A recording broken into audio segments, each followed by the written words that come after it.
ما جاء إلا رحمة للعالمين সম্মানিত হাজিরিন জাকিরিন মুসল্লিয়ানে কেরাম পর্দার আড়ালের মা এবং বোন আমরা সবাই আল্লাহ রব্বুল আলামিনের দরবারে শুকরিয়া আদায় করি। আল্লাহ পাক আমাদেরকে সর্বশ্রেষ্ঠ ইবাদত নামাজ, এই নামাজের মধ্যে জুমার নামাজের পূর্ব মুহূর্তে প্রস্তুতি নিয়ে আল্লাহ পাক আমাদেরকে মসজিদে হাজির করেছেন। সবাই বলি আলহামদুলিল্লাহ। লক্ষ কোটি দরুদ ও সালাম আকায়ে নামদার তাজেদারে মদিনা, দো জাহানের বাদশা শফাতের কান্ডারি রহমাতুল লিল আলামিন নবীজি রওজা মুবারকে আমাদের সালাম। রব্বুল আলামিন যেন এই সালামকে এই অধমদের পক্ষ থেকে নবী রওজা পাকে পৌঁছায় দেন। সবাই বলে আমিন। সম্মানিত মুসল্লিয়ানে কেরাম, সর্বশ্রেষ্ঠ ইবাদত সালাত, নামাজ। সালাত নিয়ে আলোচনা হবে। যে আলোচনা, সালাতে আলোচনা করতে গেলে কারোর মতের সাথে সাংঘর্ষিক হতে পারে, কারো চিন্তা ভাবনার সাথে সাংঘর্ষিক হতে পারে। দয়া করে সর্বশ্রেষ্ঠ ইবাদত সালাতের ব্যাপারে আমরা কোনো সাংঘর্ষিক হোক, কোরআনের সাথে মিল রেখে আমাদের ইবাদতকে আমরা করে নেব ইনশাআল্লাহ। কারণ কিয়ামতের ময়দানে প্রথম হিসাব যার হবে সেটা কোনটা? সালাত। আবার আমাদের এই পৃথিবীতে কাজকর্ম যখন আমরা শুরু করি, আমাদের দিন শুরু হয় কখন? সকাল 8টা থেকে না, রাত থেকে। ফজর নামাজ দিয়ে আমাদের দৈনন্দিন কাজ শুরু, আবার আমাদের কাজ শেষ হয়ে যায় ইশার নামাজের শেষ, ইশা নামাজের মধ্যে। আর ঈমানের পরে সবচাইতে ইবাদত আল্লাহ রাব্বুল আলামিনের কাছাকাছি যাওয়া, আল্লাহ রাব্বুল আলামিনের ওলি হওয়া, আল্লাহ রাব্বুল আলামিনের প্রিয় বান্দা হতে যে ইবাদতের বিকল্প নেই, সে ইবাদতের নাম কি? নামাজ। নামাজ না বলে সালাত বলে কি বলেন? সালাত। প্রিয় ভাইরা আমার, আল্লাহর হাবিব রাসূলুল্লাহ সাল্লাল্লাহু আলাইহি সাল্লাম বলেছেন, বুনিয়াল ইসলামু আলা খামসিন, শাহাদাতি আল্লা ইলাহা ইল্লাল্লাহ ওয়া আন্না মুহাম্মাদুর রাসূলুল্লাহ ওয়া ইকামিস সালাহ ওয়া ইতাইজ যাকাত ওয়া সাওমি রমাদান ওয়াল হজ্জ। রাসূল বলেছেন, ইসলামের খুঁটি, ইসলামের বেনা 5টা। 1 নাম্বার বেনা হলো কালেমা পড়া, 2 নাম্বার বেনা হলো নামাজ আদায় করা, নামাজ কায়েম করা, সালাত কায়েম করা। 3 নাম্বার হলো যাকাত দেওয়া। 4 নাম্বার হলো রমাদানের সিয়াম পালন করা। আর 5 নাম্বার হলো বাইতুল্লাহ গিয়ে হজ্জে বাইতুল্লাহ করা। সুবহানাল্লাহ। তাহলে এই বেনার ভিত্তি, দ্বিতীয়তম যে বেনা ভিত্তি, সেটা হলো শ্রেষ্ঠ ইবাদত কি? সালাত। আমি এই জন্য বলেছি যে নামাজ না বলে সালাত বলার জন্য। কেন বলেছি?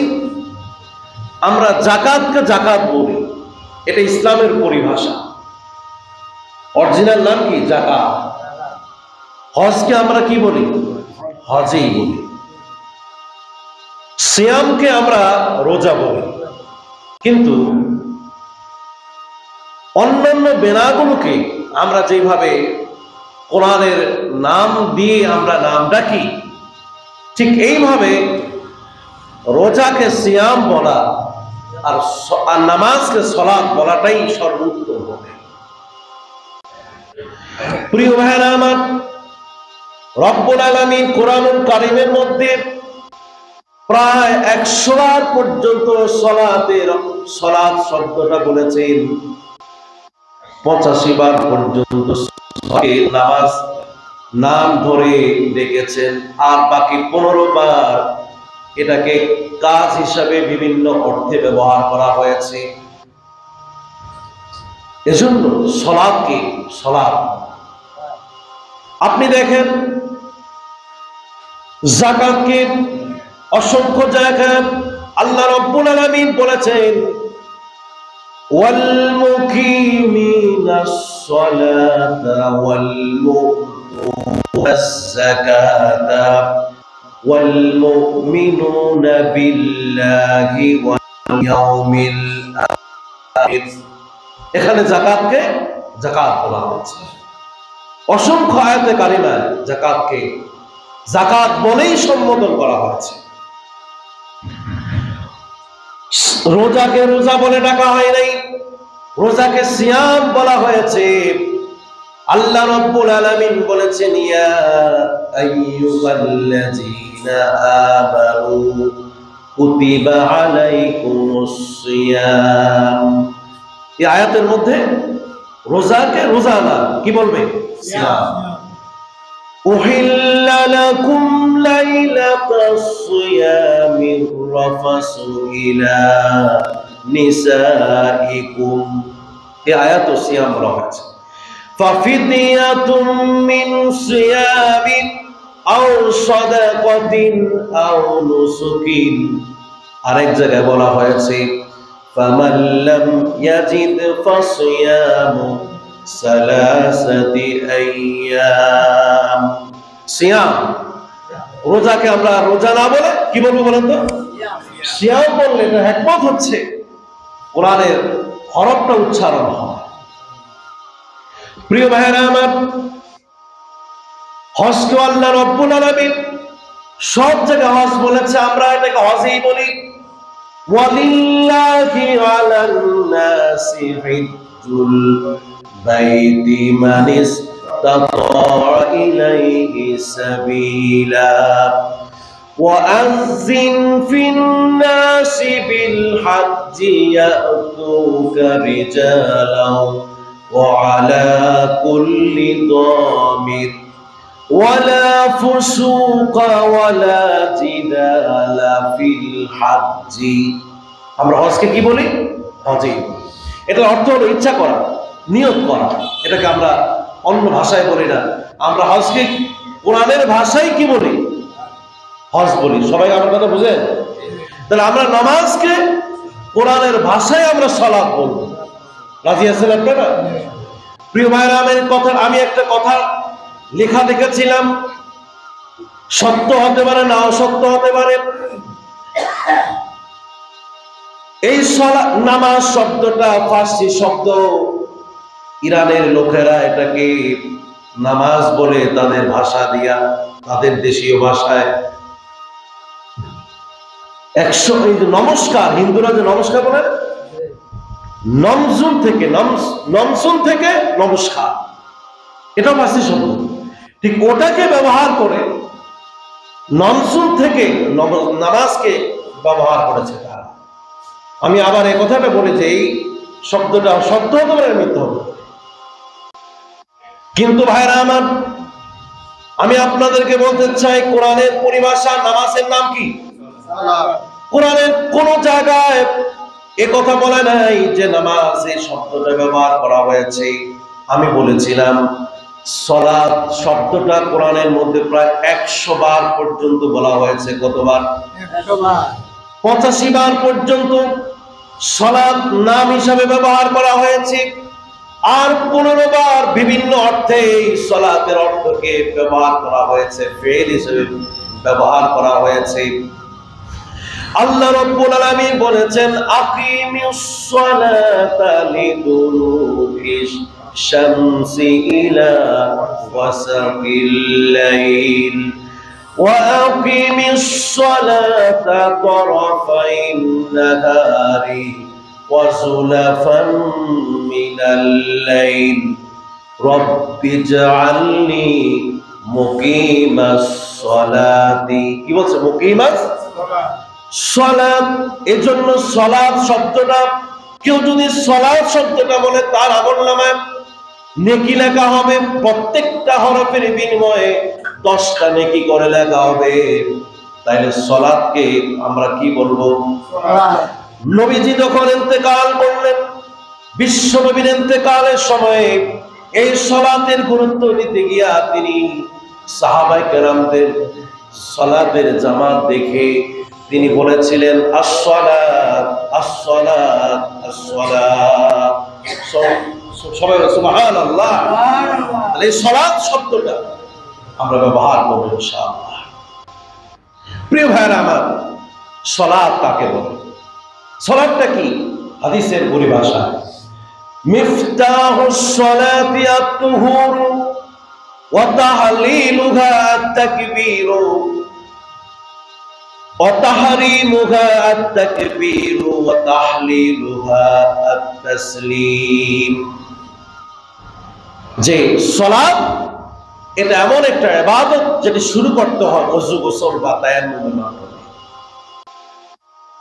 কারণ পবিত্র হওয়া ছাড়া সালাত আদায় করা যায় না। আর এর শুরু হয় আল্লাহু আকবার তাকবীরে তাহরিমার মাধ্যমে, আর শেষ হয় কি দিয়ে? আসসালামু আলাইকুম ওয়া রাহমাতুল্লাহ। এটার নাম কি? সালাত। এই ইবাদতের নাম বলেন তো কি? সালাত। প্রিয় ভাইরা আমার, নামাজকে, এই সালাতকে 5 ওয়াক্তে আমাদেরকে নির্ধারণ করে দেওয়া হয়েছে। দিন এবং রাতের মধ্যে ফরজ করে দেওয়া হয়েছে কয়বার? আর নফল যে কতবার পড়বেন এটা কোনো হিসাব নাই, ঠিক না? সালাত 5 বার, ফজর, যোহর, আসর, মাগরিব, এশা।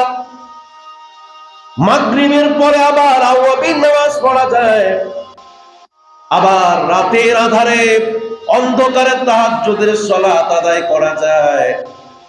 ফজরের সালাত আদায়ের পরে আবার ইশরাকের সালাত, শাস্তের সালাত, বিভিন্ন তওবার সালাত সহ যত সালাত রয়েছে সিজদা রুকুর মাধ্যমে এই সালাত আদায় করা যায়। ন্যূনতম 5 বার পর্যন্ত সালাত আদায় করা কি? সবাই বলেন কি? রাসূলুল্লাহকে জিজ্ঞাসা করা হয়েছিল ইউসআলু আনিল ইসলামি, ইসলাম কাকে বলেন? ক্বালা রাসূলুল্লাহ সাল্লাল্লাহু আলাইহি সাল্লাম, রাসূল বলেছেন খামসু সালাতিন ফিল লাইলাতি ফিল ইয়াউমি ওয়াল লাইলাতি। ইসলাম হলো দিন আর রাতের মধ্যে 5 বার খামসু সালাওয়াত, 5 বার পর্যন্ত সালাত আদায় করা। কয়বার? 5 বার।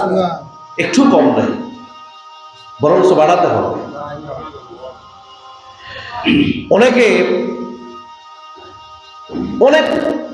আমাদের দেশে পীর মুরিদের অভাব নাই। যত মানুষ তার চেয়ে আমার মনে হয় পীরের সংখ্যাও কম না, ঠিক না? এই ইসলামকে নিয়ে বিভিন্ন জন, বিভিন্ন ওলামায়ে কেরাম গবেষণা করে তারা তাদের মতো ইসলামকে মানুষের সামনে ফুটাইয়া তোলে। কোন কোন জায়গায় তারা নাকি 5 ওয়াক্ত সালাতের, 5 ওয়াক্ত নামাজের দলিল নাকি কোরআনের মধ্যে খুঁজে পায় না। কয়ক্ত? 5 ওয়াক্ত না, 5 ওয়াক্ত সালাত। তারা মারেফাত নিয়ে থাকে। ওরা শরীয়ত বলে যে মারেফাত জেনে গেলে শরীয়তের আর কোনো প্রয়োজন নেই। অথচ ইসলাম শরীয়ত আর কি মারেফাত, জহের বাতিল দুটা দিয়েই আমাদের ধর্ম, আমাদের ইসলাম চলে। কিন্তু কোরআনুল কারীমের মধ্যে 5 ওয়াক্ত সালাতের কথা রব্বুল আলামিন বলেছেন। সুবহানাল্লাহ। ফাসুবহানাল্লাহি হিনা তুমসুনা ওয়া হিনা তুসবিহুন ওয়া লাহুল হামদু ফিস সামাওয়াতি ওয়াল আরদি ওয়া আশিয়ান ওয়া হিনা তুযহিরুন। সূরা রুমের এই 17 এবং 18 এই দুইটা আয়াতের মধ্যে 4 ওয়াক্ত নামাজের কথা আছে। কয় ওয়াক্ত? 4 ওয়াক্ত হলো হিনা তুমসুনা, যখন সূর্য অস্তমিত হয় তখন কোন সালাত? মাগরিব না, মাগরিব। মাগরিবের সালাত। ওয়াহিনা তুসবিহুন, যখন সকাল সুবহে সাদিক হয় তখন কিসের সালাত? ফজরের সালাত। ওয়াশিয়ান, এশার সময় রাত যখন হয় তখন এশার সালাত। ওয়াহিনা তুজহিরুন, যখন দ্বীপ হয়ে যায়, এই যে এই সময় হয় যোহর না হয় জুমার নামাজ, এই কয় ওয়াক্ত? 4 ওয়াক্ত। আর সূরা বাকারার মধ্যে আসরের সালাতের ব্যাপারে বলা হয়েছে ওয়াহাফিজু আলাস সালাওয়াতি ওয়াস সালাতিল উসতা।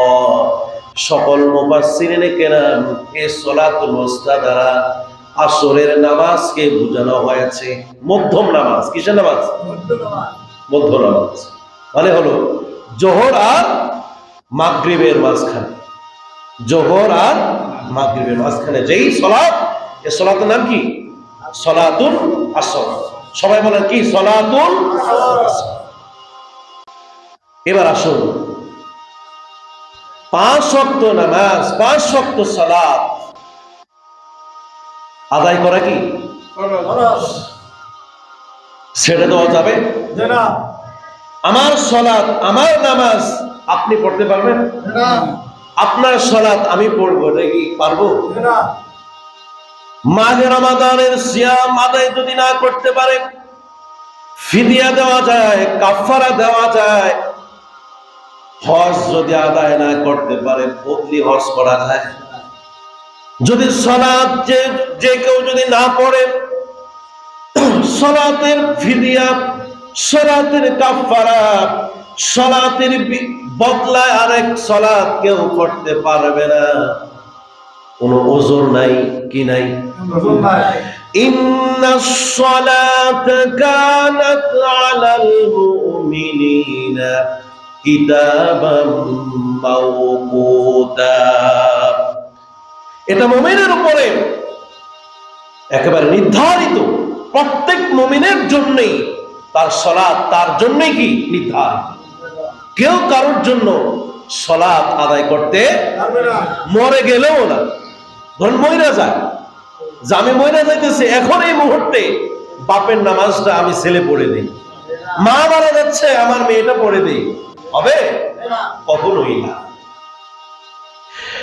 আল্লাযীনা ইয়াযকুরুনাল্লাহা কিয়ামান ওয়া কুউদান ওয়া আলা জুনুবিহিম। আরেক জায়গায় বলা হয়েছে ফাযকুরুল্লাহা কিয়ামান ওয়া কুউদান ওয়া আলা জুনুবিকুম। আল্লাহকে স্মরণ করবে, সালাত আদায় করবে দাঁড়ায়া। কিভাবে? দাঁড়ায়া। আল্লাহর সামনে সম্মানের সাথে, হাকিমের সামনে গোলাম যেভাবে দাঁড়ায়, খুব ভয়ে ভয়ে আতঙ্কের সাথে বিনীতভাবে রবের দরবারে দাঁড়ায়া দাঁড়ায়া নামাজ আদায় করতে হবে। তোমার বসার হুকুম দেয় নাই, ওই হাকিম সবচেয়ে বড় সম্মানিত, তার সামনে তোমার বসার কোনো বসে বসে বসে তার সামনে ইবাদত করা যাবে না। তার সামনে দাঁড়াইতে হবে। কিভাবে? দাঁড়ায় থাকতে হবে আসামির, দাঁড়ায় আল্লাহ রাব্বুল আলামিনের দরবারে সালাত আদায়। এখানে কোনো অহংকারী দেখা যাবে না যে আমি অমুক তমুক, আমি বসে বসে নামাজ পড়ি। হবে? কথা কয় না, হবে? সালাতের যে ফরজগুলির মধ্যে একটা ফরজ কিয়াম করা, দাঁড়ায়া দাঁড়ায়া সালাত আদায় করতে হবে, রুকু করতে হবে, সিজদা করতে হবে, যখন বৈঠক করবে বৈঠক করবে। খবরদার,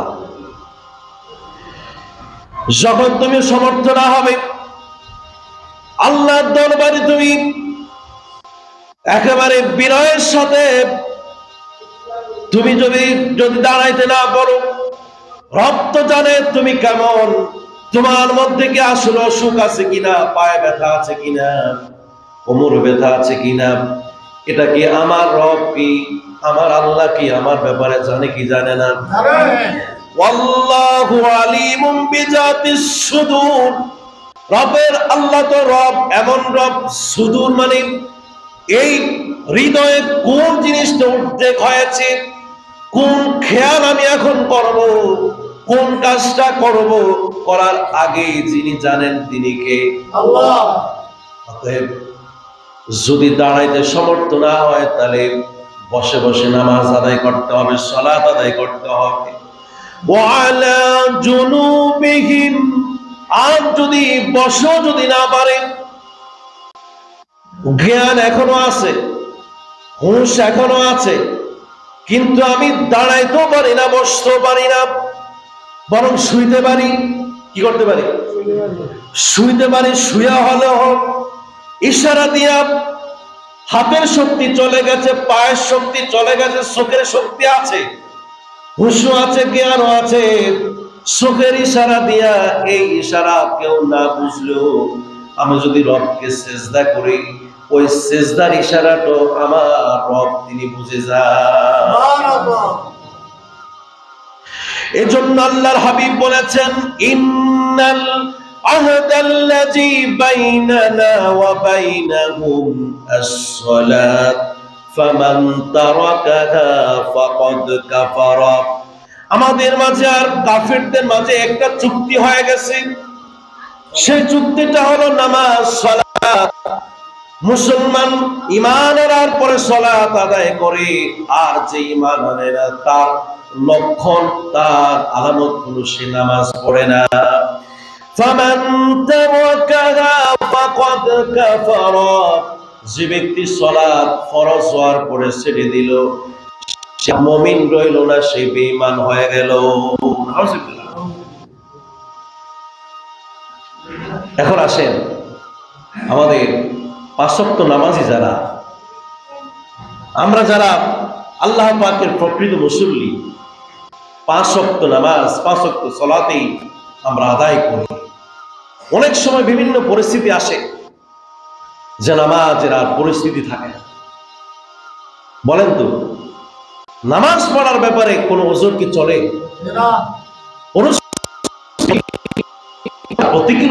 প্রতিকূল থাকো, সালাত কি ছেড়ে দেওয়া যাবে? কথা বলছে না, ছেড়ে দেওয়া যাবে? শীতকালে শীত বেশি পড়ছে, এখন কি আল্লাহর কাছে, আল্লাহ এত শীত, আমি আর সেজদা রুকু দিতে পারছি না, আল্লাহ কি শুনবেন আপনার কথা?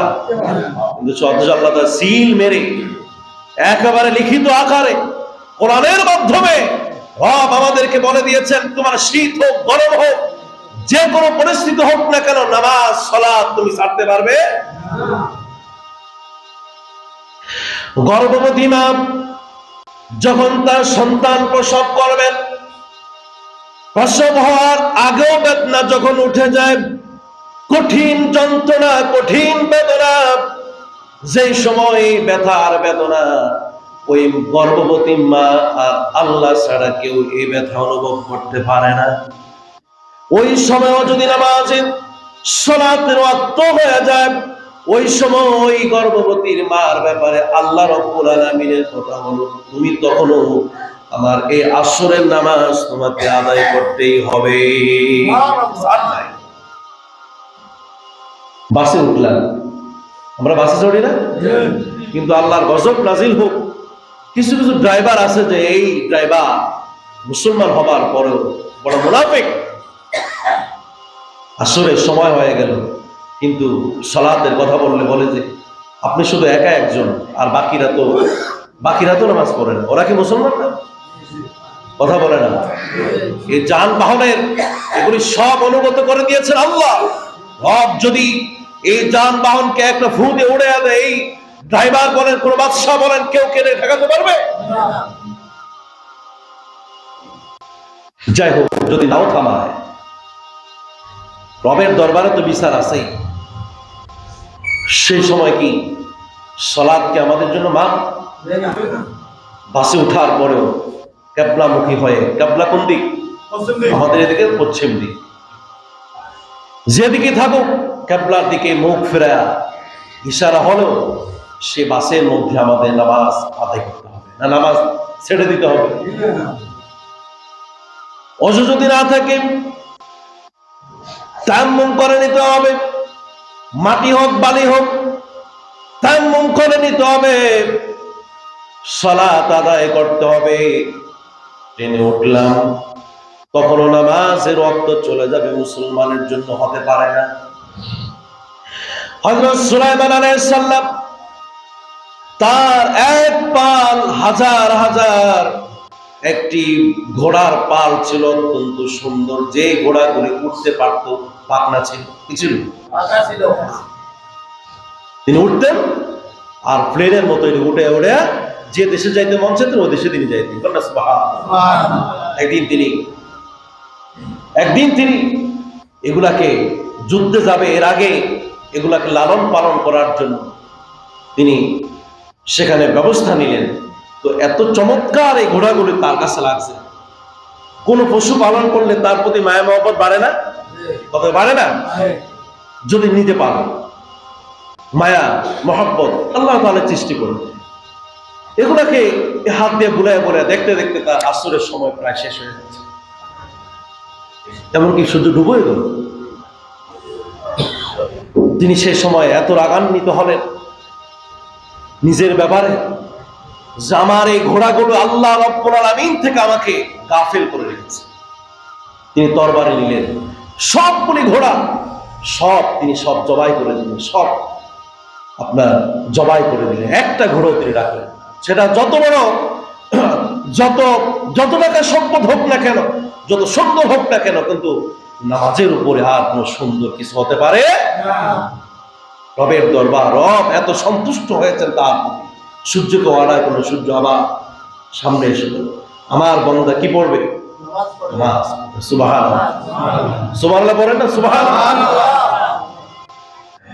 আমরা ওইরকম হতে পারি না, রব আমার কথা শুনেন না।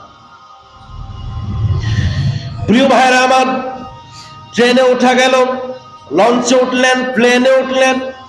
প্লেনে উঠলে কি নামাজ বাদ? না। চাঁদের দেশে যায় কোন মানুষ? কোন দেশে যায়? সেখানে গেলে কি নামাজ বাদ? নামাজ পড়ুন কেমনে বলেন? ক্যাবলা কোথায়? ক্যাবলা জমিনে। চাঁদ কোথায়? নামাজ পড়ুন কোন দিকে ফিরে? আপনি কাবা দেখবেন কেমনে? চাঁদের দেশে যাওয়া। এখান থেকে চাঁদ যেরকম দেখা যায় না, চাঁদে উঠলে এই পৃথিবীটাকে এরকম সুন্দর মধ্যে চাঁদের মতো দেখা যায়। তখন আপনাকে নামাজ ছাড়া যাবে না। তখন আপনি পৃথিবীর দিকে ফিরে, কারণ কাবা কোথায়? পৃথিবীর দিকে তাকায়া, পৃথিবীর দিকে ফিরে, কিবলার দিকে ফিরে আপনাকে নামাজ পড়তে হবে। নামাজ ছাড়া যাবে না। প্রিয় ভাইরা আমার, সফরে গেলাম, ভ্রমণে গেলাম, যেখানে যাই, বিদেশে গেলাম, যাওয়ার সময় আসার সময়, এমনকি বিয়ের দিন দুলায় কি নামাজ পড়তে হবে না? ওদিনকে আসলে নামাজ পড়েনি। আল্লাহ জোহরের টাইম, আসরের টাইম, মাগরিবের টাইম, তার জন্য কি নামাজ না? অনেক যুবক, অনেক দুলা বিয়ের দিনও কি হয়েছে? ইন্না লিল্লাহি নামাজ ছাড়া। প্রিয় ভাইরা আমার, বাজারের দিন কাস্টমার বেশি, নামাজ ছাড়া যাবে না। নামাজ অ্যাক্সিডেন্ট হয়ে গেলাম, হুঁশ তো আছে, তারপর নামাজ ছাড়া যাবে না? যাবে?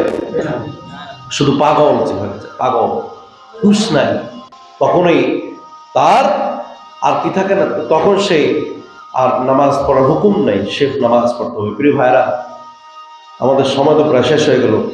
আমরা আলোচনা করবো সালাত নিয়ে, আরো আলোচনা করবো ইনশাআল্লাহ। প্রিয় ভাইরা, আমি শেষ যে কথাটা বলতে চাই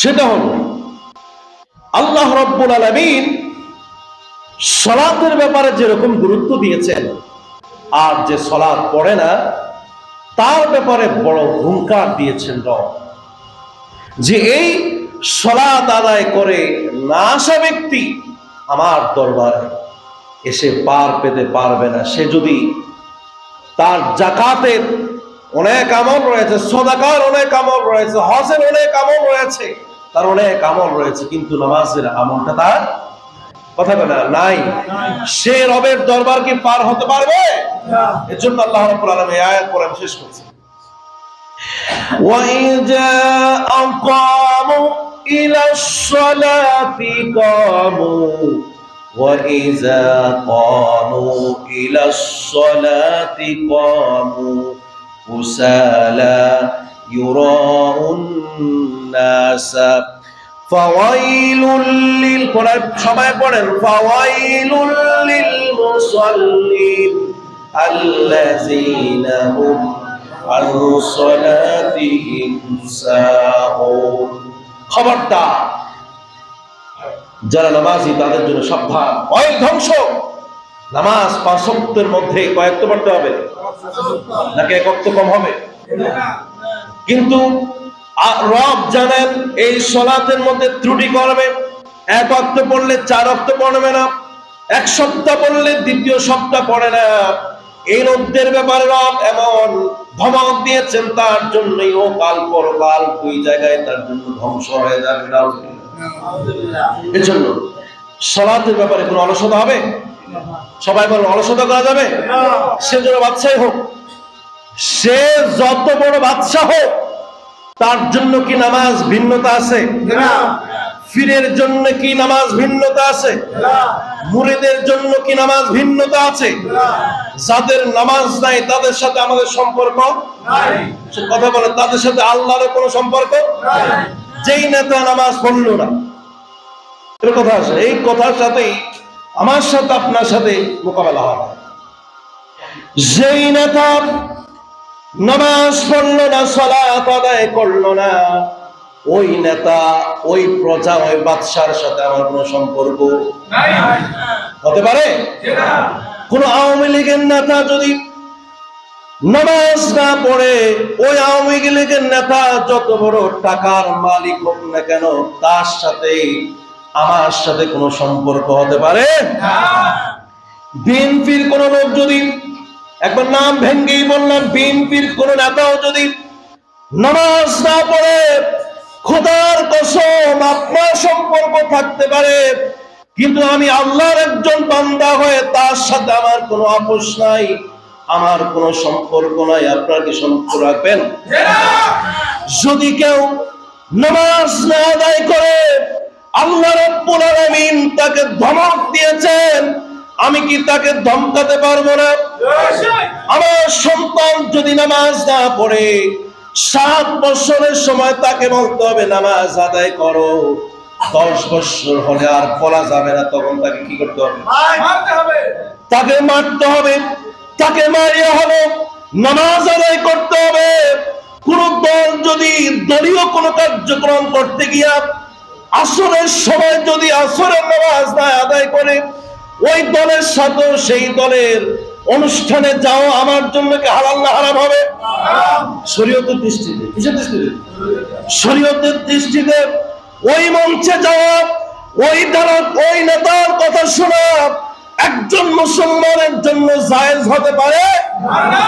অতএব তুমি যদি নামাজ আদায় করো, তুমি যেই দলের হোক না কেন, আমি তোমার সাথে রয়েছি, কারণ তোমার সাথে যার সম্পর্ক তিনি কে? আল্লাহ। আমি আল্লাহর সাথে সম্পর্ক করতে চাই। রাজি আছেন ইনশাআল্লাহ?